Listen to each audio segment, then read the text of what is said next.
Hello everyone, welcome to 11th Commerce BK lecture. Today we are going to start with chapter number 7, that is depreciation, from page number 215. Already we have considered meaning, definition, need and importance of depreciation. आज कुछ important terms जो इस chapter में है उसको हम देखेंगे, go through करेंगे. So let us start with the textbook. Come down to page number 215. Factors to be considered while charging depreciation.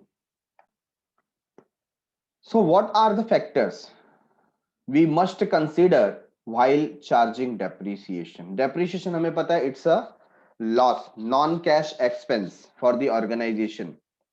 So जब आप depreciation calculate कर रहे हैं तो सबसे पहले आपको ये देखना है कि depreciation calculate होता है fixed asset पे. किस पे? Fixed asset. Fixed asset में जो भी है for example building, furniture,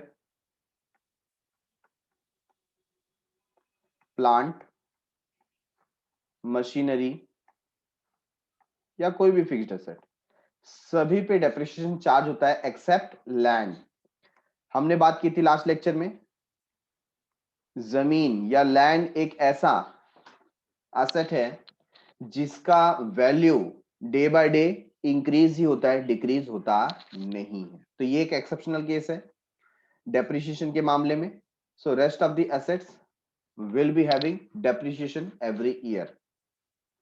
तो ये जो पर्टिकुलर एसेट है इस पे डेप्रिसिएशन जब आप कैलकुलेट करेंगे तो डेप्रिसिएशन कैलकुलेट करने के समय किन बातों का ध्यान आपको रखना चाहिए. तो सबसे पहली बात इसमें आ जाती है कॉस्ट ऑफ एसेट की.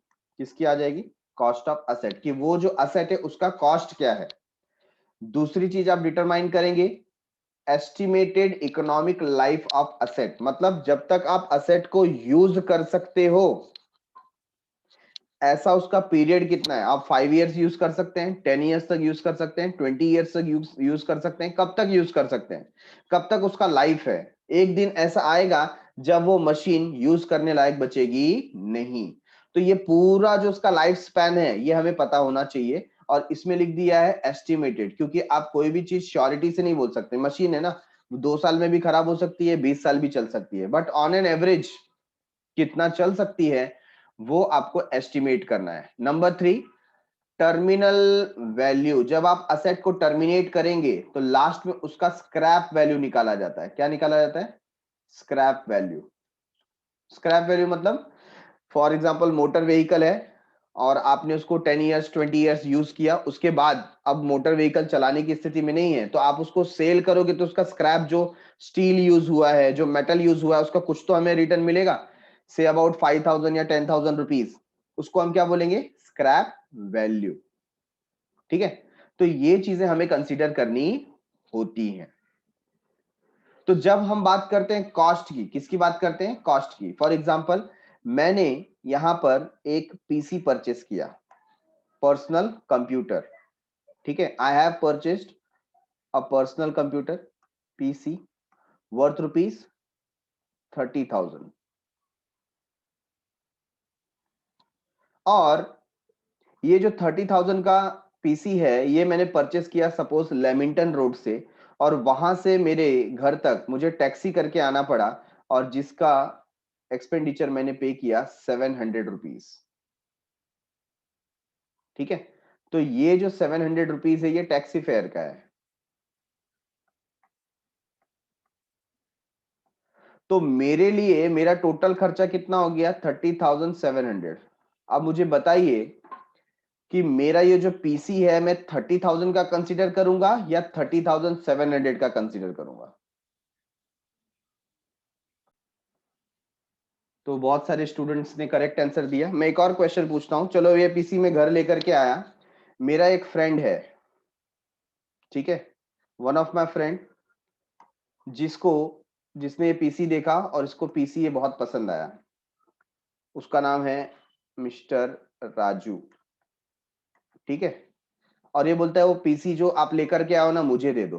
तो मैं क्या करूंगा, ये जो पर्टिकुलर पीसी है ये मैं उसको 30,000 में दूंगा या मैं उससे 700 रुपीज भी लूंगा, आपको क्या लगता है? So in practical situation we will charge 30,700 rupees, क्योंकि हमारा जो कॉस्ट गया था वो क्या है, 30,700, है ना। तो मैं अगर टैक्सी फेयर पे करता हूं, जिसको मैं कैरियज बोलता हूं, क्या बोलता हूं, कैरियज, तो पीसी के ऊपर या कोई असेट के ऊपर ऐसा कोई एक्सपेंडिचर आप करते हो जिसकी वजह से वो पीसी आपके लिए यूज हो सकता है, तो ये उसके कॉस्ट में ऐड होना चाहिए। तो जो पीसी है या कोई भी असेट है उसका कॉस्ट कब डिटरमाइन होगा, जो भी उसका कॉस्ट आपने पे किया है प्लस उससे रिलेटेड जो भी परचेस एक्सपेंसेस है, परचेस रिलेटेड एक्सपेंसेस, वो आप उसमें क्या कर देंगे, ऐड कर देंगे। इसके अलावा सपोज आपने कोई ब्रोकरेज पे किया होगा, कमीशन पे किया होगा, वो भी आपको इसमें ऐड करना है। Getting this point? तो आप ये बात ध्यान में रखिए, जब भी आप कॉस्ट की बात करते हैं तो कॉस्ट आप कैसे डिटरमाइन करते हैं, कॉस्ट होता है purchasing price of asset plus installation और इंसिडेंटल चार्जेस, इंसिडेंटल मतलब रिलेटेड चार्जेस, है ना। आप सपोज पीसी लेकर के आए लेकिन उसको आपको इंस्टॉल करने नहीं आता, तो आपने एक इंजीनियर को बुलाया, किसको बुलाया, इंजीनियर को। अब वो जो इंजीनियर बोलता है कि मैं क्या करूंगा, मैं इसमें 300 रुपीज जो है ना मैं इंस्टॉलेशन का लूंगा, उसमें सॉफ्टवेयर वगैरह अपलोड करूंगा, आपका कीबोर्ड माउस सब कैसे अटैच होता है वो सब आपको बताऊंगा, एंटीवायरस वगैरह डाल करके दूंगा, तो इसको हम बोलते हैं इंस्टॉलेशन। क्या बोलते हैं, इंस्टॉलेशन। ये जो इंस्टॉलेशन है ये भी इसमें ऐड हो जाएगा, तो टोटल अब कॉस्ट कितना हो गया, 31,000 का। ये बात समझ में आई क्या? So cost plus purchase related expenses plus installation, installation expenses, ये सारी चीजें कॉस्ट में ऐड होती हैं। क्या होती हैं, ऐड होती है।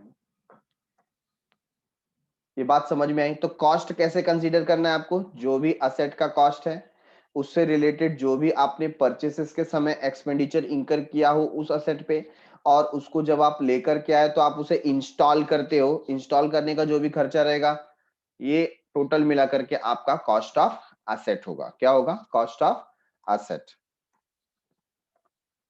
दूसरी चीज होती है यूजफुल और estimated economic life of asset. मैंने बता दिया कि ऑन एन एवरेज कितना साल ये चलेगी, उसको हम बोलते हैं इकोनॉमिक लाइफ, ठीक है।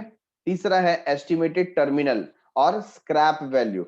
इसको बेचने पे, जब इसके पूरी लाइफ स्पैन खत्म हो जाएगी, उसको बेचने पे आपको क्या स्क्रैप वैल्यू, भंगार का क्या भाव मिलेगा, वो आपको यहाँ पर कंसीडर करना है। अब यहां पर वेरियस मेथड्स होते हैं डेप्रिसिएशन को कैलकुलेट करने के लिए, बट आपके सिलेबस में दो ही इंपॉर्टेंट मेथड है जो आपको पढ़ना है, ठीक है। फिर भी एक बार हम गो थ्रू कर लेते हैं कि कौन कौन से मेथड हो सकते हैं। पहला है फिक्स्ड इंस्टॉलमेंट मेथड, दूसरा है डिमिनिशिंग और रिड्यूसिंग बैलेंस और रिटर्न डाउन वैल्यू मेथड। देखिए इसके तीन तीन नाम है, आप इसको चाहे बोलिए फिक्स्ड इंस्टॉलमेंट मेथड, या आप इसको बोल सकते हैं स्ट्रेट लाइन मेथड, या आप इसको बोल सकते हैं ओरिजिनल कॉस्ट मेथड। एक ही मेथड के तीन नाम। दूसरा है diminishing balance method, reducing balance method, written down value method. Third one is annuity method, फिर है डेप्रिसिएशन फंड मेथड, उसके बाद है revaluation method, insurance policy method और machine hour rate method. But जो स्टार्टिंग में मैंने दो टिक मार्क किया हुआ है यही आपके सिलेबस का हिस्सा है, और ये बाकी सब सिलेबस आप कोई प्रोफेशनल एग्जाम देंगे, जैसे सीए का, सीएस का एग्जाम है, वर्क अकाउंटेंट का एग्जाम है, तो उसमें आपको ये आ सकता है। बट 11th-12th में आपको सिर्फ ये दो मेथड ही कंसीडर करना है। Getting it?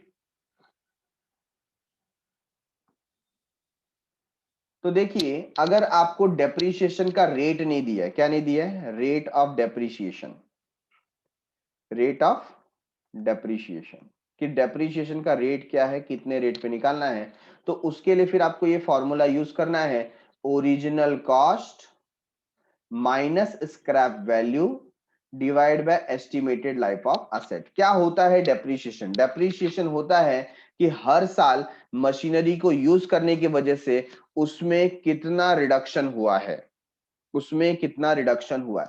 So for example मैंने 1,00,000 रुपीस का एक असेट परचेस किया, कितने का? 1,00,000 रुपीस का, और मुझे लगता है कि ये 10 साल तक चलने वाला है, और 10 साल के बाद ये खराब हो जाएगा, ऑब्सोलीट हो जाएगा, स्क्रैप हो जाएगा, और स्क्रैप बेचने पे मुझे 10,000 रुपए मिलेंगे, तो मैं माइनस कर दूंगा क्योंकि ये पैसे तो मुझे बाद में मिलने वाले हैं।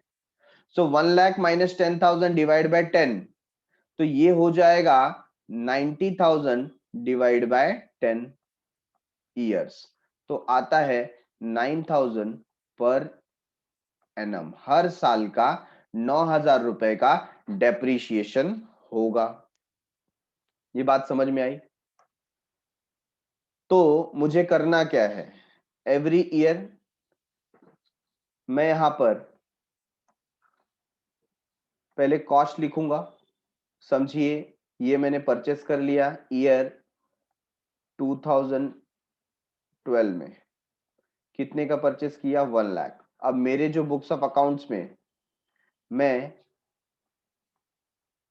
जब 2012 एंड होगा, है ना, समझिए मैं इसको समझता हूं 31 मार्च 2013 को मेरा एक साल कंप्लीट हुआ इसको यूज करके। सो मैं इसमें से 9,000 माइनस कर दूंगा, ठीक है। तो इसका वैल्यू जो बचा है उसे कहते हैं WDV, रिटर्न डाउन वैल्यू, मतलब डेप्रीशिएशन लेस करने की बाद की वैल्यू। तो ये कितना हो जाएगा? 91,000, ठीक है।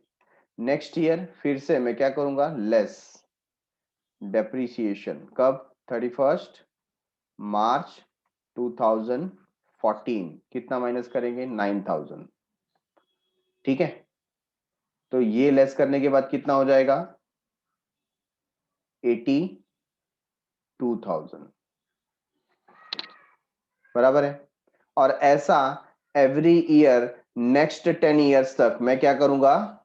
माइनस करता जाऊंगा, और 10 साल के बाद मेरे पास जो फिगर बचेगा 10,000, वो मैं स्क्रैप वैल्यू में बेच करके कलेक्ट कर लूंगा।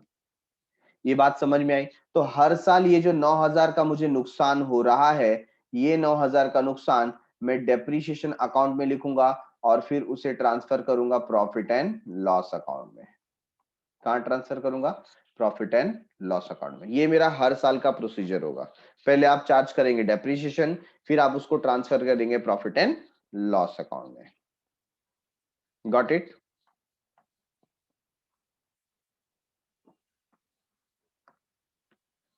सो इस तरीके से हम डेप्रीशिएशन कैलकुलेट करते हैं। हमारे सामने एक एग्जांपल दिया हुआ है।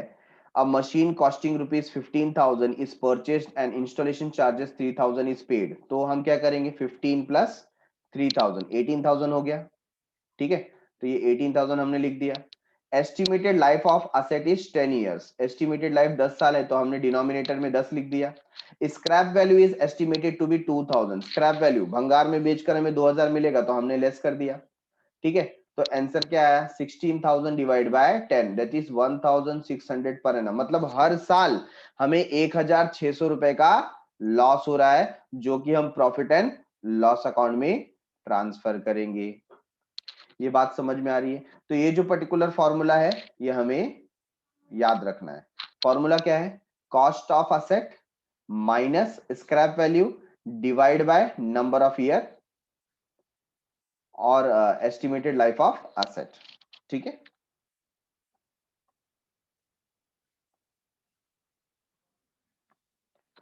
अब यहां पर ऐसे 4 एग्जांपल दिए हुए हैं, देखिए।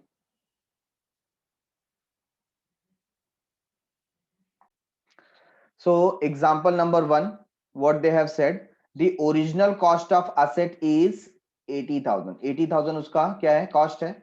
The depreciation is charged at the rate 10% per annum. अब यहाँ पर कैलकुलेट करने की जरूरत नहीं है, यहाँ पर डायरेक्टली हमें बता दिया है कि डेप्रीशिएशन 10% हर साल के हिसाब से लगाया जा रहा है। और मेथड कौन सा है? Fixed instalment method.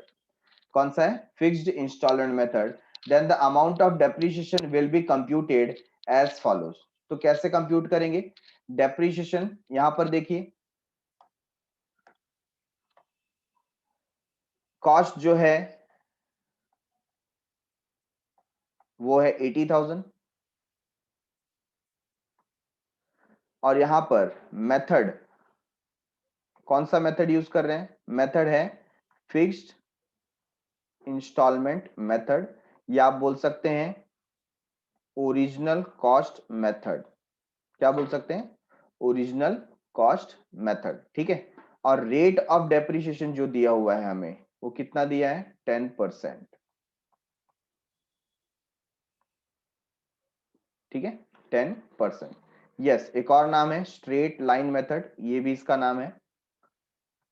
तो इसके मुताबिक जब आप डेप्रिसिएशन कैलकुलेट करोगे फर्स्ट ईयर का, तो 80,000 पे 80,000 पे मैंने निकाला 10%, ठीक है ना। तो ये आंसर कितना आएगा? 8,000। तो हर साल मुझे 8,000 माइनस करना है, तो फर्स्ट ईयर में 8,000 माइनस कर रहा हूं, आंसर क्या होगा? 72,000, ठीक है। ये आया WDV। फिर second year, depreciation for second year, second year फिर से मैं 8,000 माइनस करूंगा। सो 72,000 माइनस 8,000, 60, कितना आएगा बोलिए? 4,000, 64,000, इसे हम बोलेंगे WDV, ठीक है। फिर नेक्स्ट, फिर से आप डेप्रिसिएशन चार्ज करेंगे थर्ड ईयर के लिए। थर्ड ईयर फिर से आपको 8,000 माइनस करना है। अब क्या होगा? 56,000 WDV less depreciation fourth year, 8,000 minus करेंगे, तो दिस टाइम 48,000। और ऐसे करते करते हर साल आपको क्या माइनस करना है? 8,000। आप देखेंगे जब तक 10वां डेप्रिसिएशन आएगा तब तक ये असेट जीरो हो जाएगा, है ना। 10th डेप्रिसिएशन चार्ज करते ही ये जीरो वैल्यू पे आ जाएगा, खत्म हो जाएगा, फिनिश हो जाएगा। तो देखिए यहां पर फर्स्ट ईयर 8,000, सेकेंड ईयर 8,000, ऐसे आप चार्ज करते गए हर साल 8,000। तो फर्स्ट ईयर में आपको वैल्यू मिला 72, नेक्स्ट ईयर आपको मिला 64, फिर 56 और लास्ट में 48,000। इसे हम कहते हैं फिक्स्ड इंस्टॉलमेंट मेथड, या ओरिजिनल कॉस्ट मेथड, या स्ट्रेट लाइन मेथड, ठीक है। स्ट्रेट लाइन मेथड का फंडा क्या है कि हर साल जो आपका अमाउंट होगा डेप्रिसिएशन का वो सेम रहेगा। आपने पहले साल भी 8,000 चार्ज किया, दूसरे साल, तीसरे साल, हर साल जब तक असेट है तब तक आपको 8,000 चार्ज करना है। इसे हम कहते हैं स्ट्रेट लाइन मेथड। दूसरा मेथड है डिमिनिशिंग और रेड्यूसिंग बैलेंस मेथड। कौन सा मेथड? डिमिनिशिंग और रेड्यूसिंग बैलेंस मेथड। सो इसका भी एग्जांपल ले लेते हैं, डिमिनिशिंग बैलेंस मेथड। आप देखिए, अगर मेरा मेथड है method of depreciation,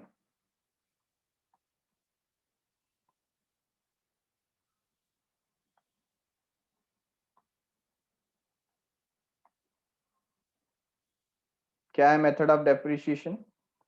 diminishing balance method, या मैं बोल सकता हूं रिड्यूसिंग बैलेंस मेथड, ठीक है। और एक नाम है इसका WDV method, written down value method. और इसमें भी अगर मैं कहूं कि रेट जो है वो 10% दिया है, कितना दिया है? 10%, ठीक है। तो यहां पर मैं एग्जांपल ले लेता हूं। सपोज मेरे पास जो पर्टिकुलर एसेट है उसका कॉस्ट है 80,000। कितना कॉस्ट दिया है? 80,000। अब 10% के हिसाब से आप अगर कैलकुलेट करेंगे 80,000 into 10%, that will give S 8,000, ठीक है। तो मैं यहां पर फर्स्ट ईयर माइनस करूंगा डेप्रिसिएशन, फॉर फर्स्ट ईयर कितना आएगा 8000। तो यहां पर आंसर आ गया 72,000। करेक्ट है।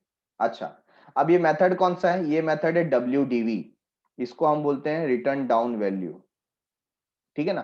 तो इस मेथड के हिसाब से जब मैं डेप्रीशिएशन कैलकुलेट करूंगा सेकेंड ईयर के लिए, कौन से ईयर के लिए? सेकेंड ईयर के लिए मैं जब डेप्रीशिएशन कैलकुलेट करूंगा तो मुझे ये जो WDV आया है ना, इस पे कैलकुलेट करना है। 72,000 इंटू 10%, तो कितना आया? 7,200। बराबर है। तो मैं यहां से माइनस करूंगा 7,200। अब माइनस कीजिए, कितना आता है आंसर? 10 माइनस 2 8, ठीक है, and 11 minus 7 4। So answer is 64,800। इसे मैं कहूंगा WDV। ठीक है। अच्छा, अब next depreciation for third year. Third year का मैं डेप्रीशिएशन कैलकुलेट कर रहा हूं, किस पे कैलकुलेट करना पड़ेगा? 64,800 पे। इस पे मैंने 10% ले लिया, कितना आएगा? 6,480 रुपीज। तो मुझे इस साल माइनस करना पड़ेगा 6,480 रुपीज। ऐसा मैं क्यों कर रहा हूं? क्योंकि इसका नाम है डिमिनिशिंग बैलेंस मेथड या रिड्यूसिंग बैलेंस मेथड। जो बैलेंस रिड्यूस हो गया है उस पे कैलकुलेट करना है। मतलब हमेशा न्यू वैल्यू पे आपको डेप्रिसिएशन यहां पर कैलकुलेट करना है। तो माइनस करेंगे 10 माइनस 8 2, 7 माइनस 4 3, 14 माइनस 6 8, 58,320। सो इसी तरीके से हर साल हम क्या करेंगे? रिड्यूसिंग जो वैल्यू है, रिटर्न डाउन वैल्यू जो है, उस पे हम कैलकुलेट करेंगे। सो डेप्रीशिएशन फॉर फोर्थ ईयर का जो डेप्रीशिएशन होगा वो किस पे कैलकुलेट किया जाएगा? 58,320 का 10% लेना पड़ेगा। सो 5,832 ये आया है डेप्रीशिएशन का value 10%। 10 minus 2 8, 11 minus 3 8, 12 minus 8 4 and 7 minus 5 2, 52,488। Getting this point? तो देखिए कितना डिफरेंस हो गया। हमने जब फिक्स्ड इंस्टॉलमेंट मेथड से कैलकुलेट किया था तो हर साल हम कितना ले रहे थे? 8,000 8,000 8,000 8,000। क्यों? क्योंकि ये जो 80,000 था ना, ये था फिक्स्ड इंस्टॉलमेंट, ओरिजिनल कॉस्ट। तो जब हम स्ट्रेट लाइन मेथड की बात करते हैं, ओरिजिनल कॉस्ट मेथड की बात करते हैं, फिक्स्ड इंस्टॉलमेंट की बात करते हैं, तो हमको सिर्फ कॉस्ट दिखाई देता है। क्या दिखाई देता है? कॉस्ट दिखाई देता है। But when we talk about reducing balance method, WDV method, diminishing balance method, तो एवरी ईयर हमारा जो डेप्रिसिएशन है वो चेंज होता है। क्यों चेंज होता है? क्योंकि हम नए वैल्यू पे, ये जो न्यू वैल्यू है जिसको हम बोलते हैं WDV, उस पे डेप्रिसिएशन कैलकुलेट करते हैं। तो ये दोनों में क्लियरली आपको डिफरेंस पता चल रहा है। यहां पर भी मैंने 4 इयर्स तक डेप्रिसिएशन चार्ज किया तो मेरा वैल्यू देखो लास्ट में कितना है? 48,000। और यहां पर मैंने 4 बार डेप्रिसिएशन चार्ज किया तो मेरा वैल्यू लास्ट में बचता है 52,488। जबकि रेट क्या था? सेम, यहां पर भी 10% था और यहां पर भी आपको 10% दिखाई दे रहा है।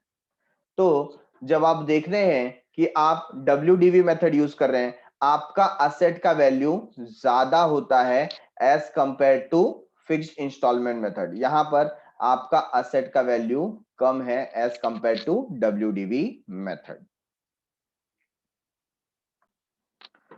So in this manner, diminishing or reducing balance or written down value method works। ठीक है, देखिए यहां पर सिमिलर एग्जांपल दिया हमारे सामने।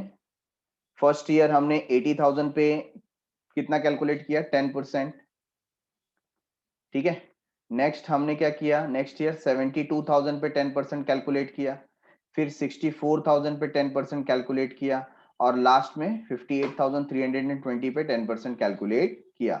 तो हर साल जो हमारा कैलकुलेशन है वो रिड्यूसिंग बैलेंस पे या रिटर्न डाउन वैल्यू पे कैलकुलेट होता है। ठीक है, और आप वैल्यू ऑफ डेप्रिसिएशन भी देखेंगे तो यहाँ पर पहले साल डेप्रिसिएशन कितना था, 8,000, 8,000 था ना, उससे कम हो गया, नेक्स्ट ईयर हो गया 7,200, फिर नेक्स्ट ईयर हो गया 6,480, फिर नेक्स्ट ईयर हो गया 5,000। मतलब हर साल क्या हो रहा है, जो डेप्रिसिएशन का अमाउंट है वो कम होते जा रहा है, रिड्यूस होते जा रहा है, इसीलिए इसे कहते हैं रिड्यूसिंग बैलेंस मेथड। ठीक है, तो इसका चार्ट कुछ इस तरीके से दिखाई देता है अगर हम इसे प्लॉट करें।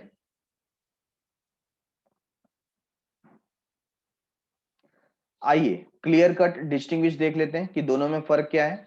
फिक्स्ड इंस्टॉलमेंट मेथड में क्या हो रहा है, under this method depreciation per year on the asset remain fixed. इसे आपको अंडरलाइन करना है, रिमेन फिक्स्ड।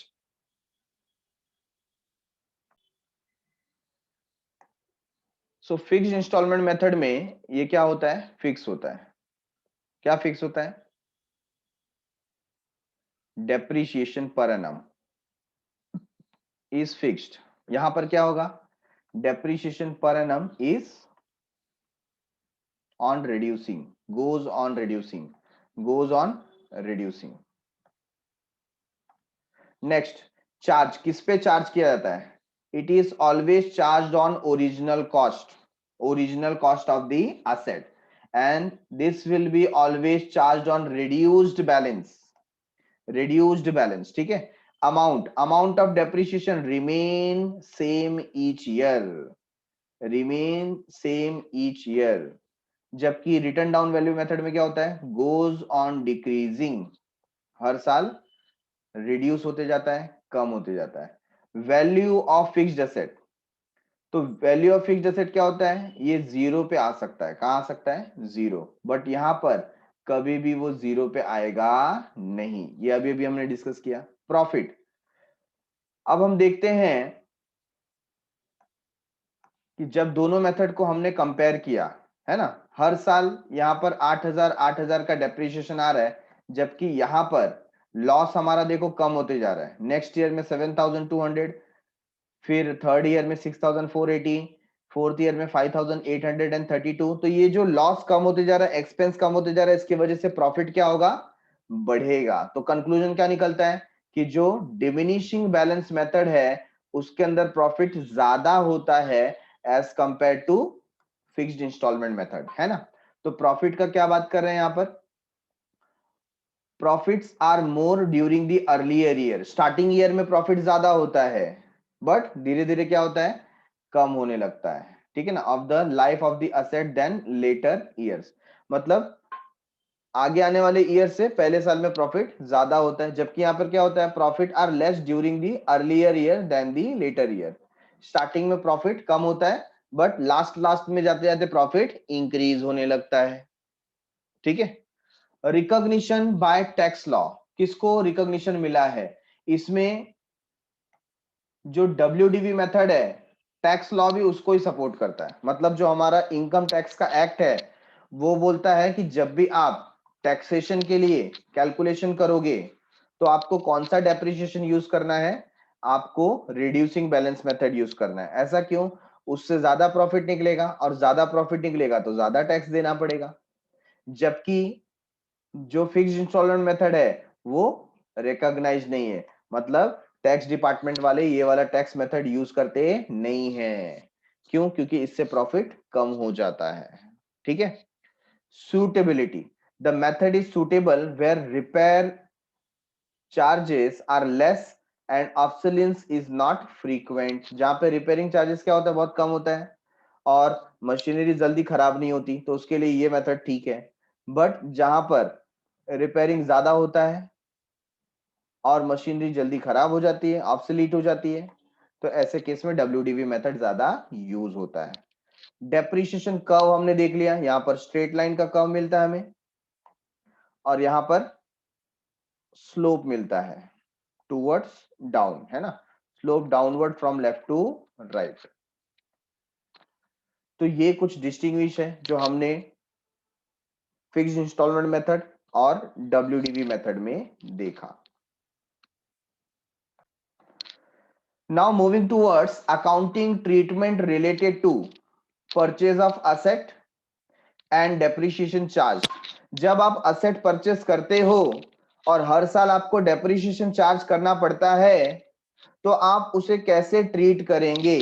तो सबसे पहला यहां पर आप ट्रांजैक्शन देख रहे हैं, purchase of asset, purchase of asset. तो for purchase of an asset आपके पास असेट आ रहा है, debit what comes in, asset account debit to cash और bank account, credit what goes out, asset आया कैश गया, असेट आया कैश गया, asset account debit to cash और bank account, being asset purchased for cash, very simple. ठीक है, next year sorry next transaction, purchase of asset on credit. अगर ये आप क्रेडिट बेसिस पे लेते हो, किसी से उधारी में आपने असेट खरीदा हुआ है, तो उस व्यक्ति का नाम आ जाएगा। Asset account debit, debit what comes इन, ठीक है ना, credit the giver, credit the giver. तो सप्लायर जो है या पार्टी का जो नाम है उसको आप क्रेडिट कर देंगे अगर आप ये क्रेडिट बेसिस पे ले रहे हैं। ठीक है, तो दोनों मैंने बताया, अगर आप कैश बेसिस पे ले रहे हो तो कैश को क्रेडिट करेंगे, अगर आप उधारी में ले रहे हो तो आप उस पर्सन को क्रेडिट करेंगे जिससे आपने उधारी में एसेट परचेस किया है। For other incidental expenses incurred to put the asset into operation, अगर आपने कुछ एक्स्ट्रा खर्चा किया है, सपोज कैरियज या कोई ट्रैवलिंग या कोई आपने लोडिंग अनलोडिंग चार्जेस पे किया उसके ऊपर, या फिर आपने कोई इंपोर्ट ड्यूटी वगैरह पे की है, या फिर आपने इंस्टॉलेशन चार्जेस वगैरह पे किया है, ऐसा कोई भी रिलेटेड चार्जेस है आपको उस असेट में ऐड करना पड़ेगा। और ऐड करने के लिए फिर से हम असेट अकाउंट डेबिट करेंगे टू कैश और बैंक अकाउंट, पैसा गया असेट आया। ठीक है, फॉर एग्जांपल आप पे कर रहे हैं इंपोर्ट ड्यूटी, या आप पे कर रहे हैं लोडिंग अनलोडिंग चार्जेस, या आप पे कर रहे हैं इंस्टॉलेशन एक्सपेंसेस, अगर उस पर्टिकुलर असेट पे आप पे कर रहे हो तो फिर आपको उसके अंदर ऐड करना पड़ेगा, और ऐड करने के लिए असेट अकाउंट को आपको डेबिट करना पड़ेगा, जिसकी वजह से असेट की वैल्यू इंक्रीज हो जाए। अच्छा, थर्ड एंट्री देखने के बाद मुझे एक थोड़ा सा एक क्वेश्चन अराइज होता है। सपोज मुझे कार परचेस करनी है बट मेरा बजट थोड़ा कम है, तो मैंने क्या किया, मैं गया और सेकेंड हैंड कार परचेस की। तो जिस पर्टिकुलर डीलर से मैंने कार परचेस की, वो डीलर बोलता है कि सर ये जो कार जो है ना, आपको ये कार जो है वो 2,50,000 रुपीज की पड़ेगी। कितने की पड़ेगी? 2,50,000। और एक प्रॉब्लम है सर, इसका ना इंजन में थोड़ा प्रॉब्लम है। तो जब तक आप कार को रिपेयर नहीं करते हो, क्योंकि सेकेंड हैंड कार है, तो जब तक आप कार को रिपेयर नहीं करते हो तब तक ये कार चलेगी नहीं। मैंने बोला भाई रिपेयरिंग का कितना खर्चा होता है? तो बोला सर रिपेयरिंग का 50,000 रुपीज तक तो जाएगा, इंजन का पार्ट है, सब कुछ है। तो मुझे बोलिए कि ये जो रिपेयरिंग का अगर मैं एक्सपेंडिचर इंकर करूं कि ठीक है चलो 2,50,000 की कार है और 50,000 रुपए मुझे कहाँ लगाने पड़ रहे हैं रिपेयरिंग के लिए, तो मेरे लिए कॉस्ट कार का कितना हो गया? मैं अपने बुक में कार को कितने रुपए में शो करूंगा?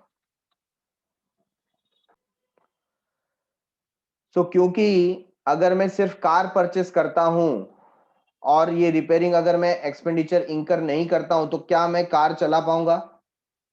उस पर्टिकुलर सप्लायर ने बोल दिया कि सर ये कार नहीं चलेगी जब तक आप रिपेयर नहीं करवाते हो, दैट मींस मैं यूज नहीं कर सकता। तो उस असेट को यूजेबल कंडीशन में लाने के लिए मुझे ये 50,000 रुपीज का खर्चा करना जरूरी है, अत्यावश्यक है। It is very much necessary to spend 50,000 rupees on repairing cost, otherwise I won't be able to use this particular car. Hence the cost of the car for me will be 3 lakh rupees. कितना हो जाएगा? 3 lakh rupees. ये है cost of car. आप कहेंगे sir repair को क्यों add किया? क्योंकि बिना रिपेयर किए मैं कार को यूज ही नहीं कर सकता था, तो मुझे इसको कॉस्ट में कंसीडर करना पड़ेगा.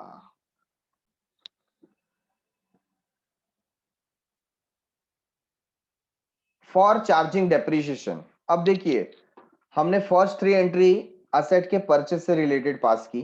अब जब हम डेप्रिसिएशन चार्ज कर रहे हैं, डेप्रिसिएशन का मतलब क्या होता है? Depreciation is an expense. Depreciation क्या है? एक्सपेंस है.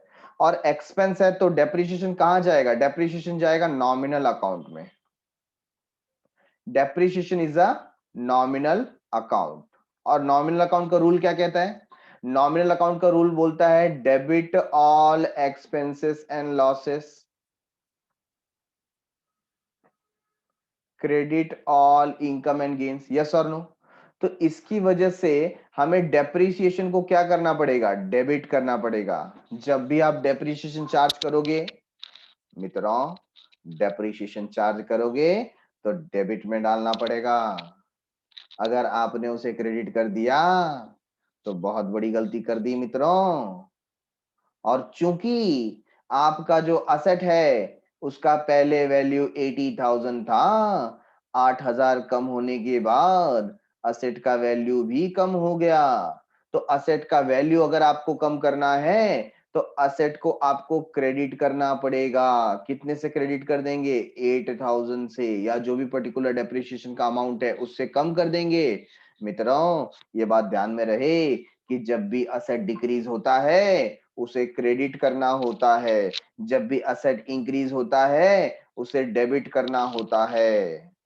तो भाई और बहनों, मुझे पूरा विश्वास है कि ये पर्टिकुलर ट्रांजैक्शन आपको समझ में आ गया होगा.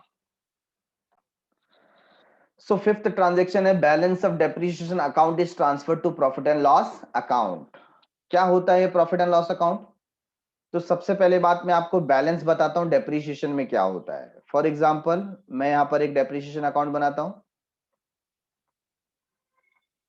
और जैसा कि हमने कैलकुलेट किया था कि हर साल हम एक अमाउंट डेप्रिसिएशन अकाउंट में इस तरीके से क्या करते हैं? डेबिट करते हैं. तो यहां पर मैं लिखूंगा टू एसेट, और सपोज डेप्रिसिएशन चार्ज किया हमने 8,000 का. ये साल खत्म होते ही हम इस अकाउंट को क्लोज करेंगे और इसका बैलेंस कैलकुलेट करेंगे. क्रेडिट साइड में कुछ नहीं है तो दोनों साइड में आप 8,000 लिखेंगे और इसका बैलेंस आ जाता है यहाँ पर 8,000. ये जो 8,000 का यहाँ पर बैलेंस आया है इसे हमें ट्रांसफर करना पड़ता है कहां पर? प्रॉफिट एंड लॉस अकाउंट में. ठीक है, ये क्या होता है प्रॉफिट एंड लॉस अकाउंट? तो जब आप लास्ट में एक चैप्टर सीखेंगे फाइनल अकाउंट, जब इसका फाइनलाइजेशन होता है उसको 3 पार्ट में बनाया जाता है. फर्स्ट होता है ट्रेडिंग अकाउंट, सेकेंड होता है प्रॉफिट एंड लॉस अकाउंट, और थर्ड होता है बैलेंस शीट. सो ये जो प्रॉफिट एंड लॉस अकाउंट है इसमें हमें डेप्रिसिएशन को ट्रांसफर करना पड़ता है. ठीक है, तो इसके लिए देखिए profit and loss account debit हो गया और डेप्रिसिएशन अकाउंट क्रेडिट हो गया. तो हमने क्या किया? जो भी बैलेंस डेप्रिसिएशन अकाउंट में था, आप पहले देखिए, पहले डेप्रिसिएशन डेबिट था ना, अब जब हम उसमें से वैल्यू को ट्रांसफर करेंगे तो डेप्रिसिएशन अकाउंट क्या हो जाएगा?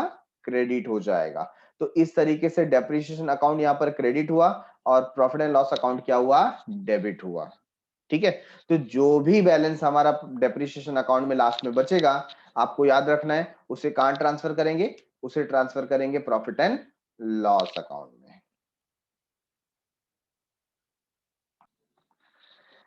अभी जाएंगे सेकेंड ईयर के ट्रांजैक्शन के पास. फ्रेंड्स हमने फर्स्ट ईयर का ट्रांजैक्शन तो देख लिया है, सेकेंड ईयर उससे भी सिंपल है. कैसा है? बस हमें रिपीट करना है. हर साल आप क्या करेंगे? Charge the depreciation, transfer to PNL, charge the depreciation, transfer to PNL. बस यही खेला खेलना है जब तक असेट हमारे पास है. आप हर साल डेप्रिसिएशन चार्ज करेंगे, depreciation account debit to asset account, और फिर profit and loss account debit to depreciation. तो आपको ये बात समझ में आ गई कि ये जो एंट्री नंबर 4 और 5 है, हर साल साल दर साल आपको रिपीट करना है। तो भाई और बहनों, ये बहुत ही अच्छे से आप बाय हार्ट कर लीजिए और आपका सम, आपके ट्रांजैक्शन बहुत ही आसान हो जाएंगे। पहले साल में आपको परचेस की एंट्री पास करनी है, पहले साल में आपको डेप्रिसिएशन पास करना है, पहले साल में आपको ट्रांसफर की एंट्री पास करनी है। बट सेकेंड ईयर से दुनिया आसान हो गई, जिंदगी जन्नत हो गई। क्यों? सिर्फ डेप्रिसिएशन पास करो और ट्रांसफर कर दो। Depreciation account debit to asset account, profit and loss account debit to depreciation account. Third year में भी क्या करना है? यही करना है, depreciation account debit to asset account और फिर उसे ट्रांसफर कर देंगे। लेकिन ये सिलसिला बदल जाएगा अगर आपने बीच में असेट को सेल कर दिया। ध्यान दीजिए, अगर बीच में आपने असेट को बेच दिया तो क्या होगा? पैसा आ रहा है, असेट जा रहा है, पैसा आ रहा है, असेट जा रहा है। तो bank account debit to asset account, हाँ या ना? Debit what comes in, credit what goes out. तो यहां पर पैसा आया, असेट गया। ठीक है, तो ये बात आपको ध्यान रखनी है। For sale of asset at profit, अगर आपने वो जो असेट है वो प्रॉफिट में बेचा तो प्रॉफिट क्रेडिट होना चाहिए, हाँ या ना? तो बैंक अकाउंट डेबिट क्योंकि पैसा आया, असेट अकाउंट क्रेडिट हुआ क्योंकि असेट गया, और उस पे जो फायदा हुआ है वो आप लिखेंगे to profit on sale of the asset. ठीक है, सो फॉर एग्जांपल हमारा असेट का जो WDV था वो था 20,000 रुपए का। कितना था? 20,000 रुपए का। और हमने उसे सेल किया 22,000 रुपीज में। मुझे बोलिए प्रॉफिट कितना हुआ?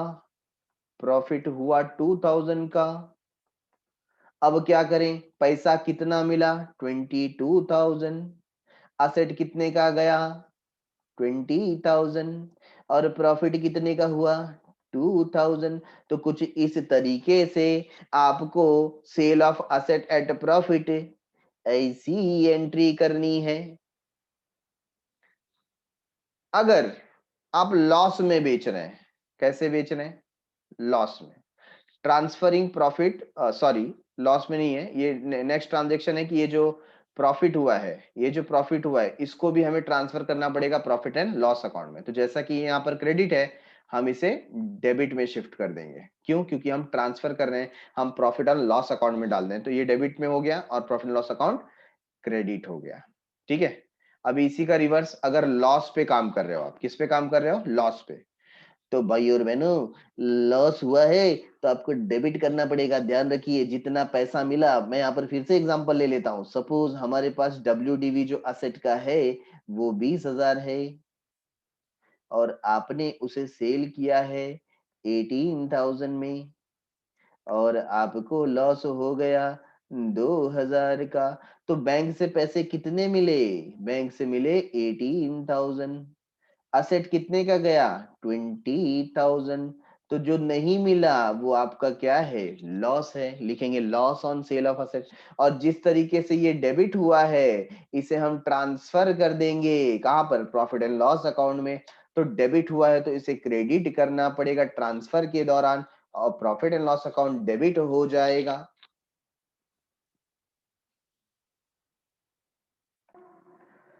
इसके आगे जो असेट आपने बेच दिया उसकी कहानी तो खत्म हो गई। अब जो असेट आपके पास बचा हुआ है, हो सकता है कुछ असेट और आपके पास बचे हो, तो उसके साथ वही करना है, डेप्रिसिएशन चार्ज करो और फिर प्रॉफिट एंड लॉस में ट्रांसफर कर दो। रिपीट एंट्री, डेप्रिसिएशन चार्ज करो, प्रॉफिट एंड लॉस में ट्रांसफर कर दो। तो जब चार्ज करोगे तो depreciation account debit to asset account, और जब ट्रांसफर करोगे तो profit and loss account debit to depreciation account. तो ये पूरा का पूरा ट्रीटमेंट है। इसको आपको अपने नोटबुक में सारे के सारे जर्नल एंट्रीज को लिखना है। ठीक है, so done for the day. Thanks a lot for watching. मिलते हैं अगले एपिसोड में। हम नेक्स्ट एपिसोड में इसे सॉल्व करके देखेंगे और समझने की कोशिश करेंगे कि इसका ट्रीटमेंट किस तरीके से प्रैक्टिकली होता है। बाय बाय, शुक्रिया, शब्बा खैर, सायोनारा।